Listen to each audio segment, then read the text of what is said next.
al legado deportivo. Estos son de esos premios que están aquí, ¿verdad, Elena? Están aquí. Bien, a una persona que ha estado siempre cerca del deporte jarandillano, que ha colaborado en todos los eventos que se han realizado.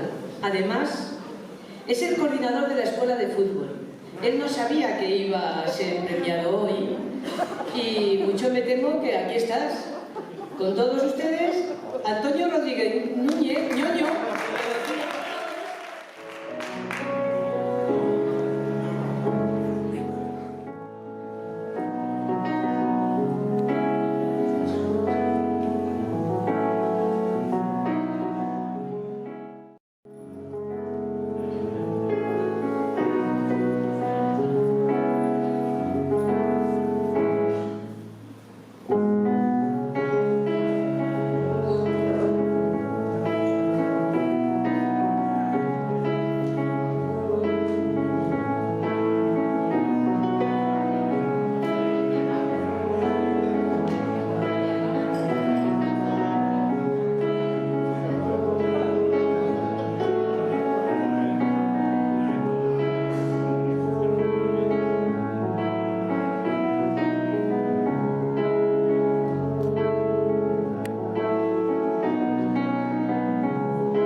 Diputado de Deportes de Diputación de Cáceres, otra vez Pablo, y recoge el premio ñoño, que es como lo conocemos todos.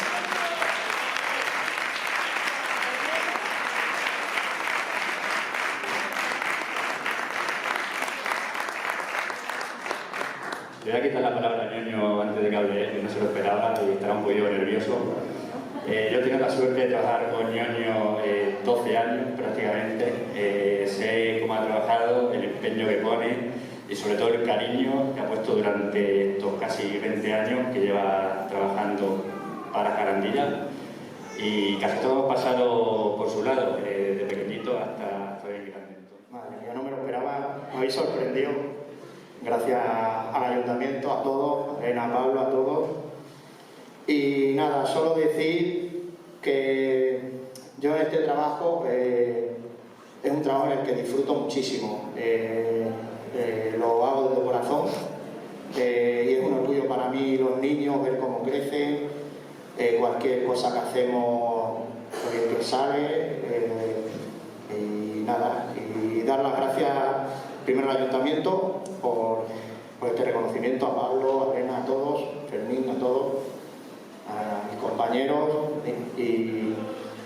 y a todos los padres por dejarme trabajar con los niños, que son lo más preciado que tienen y para mí son como mis niños también.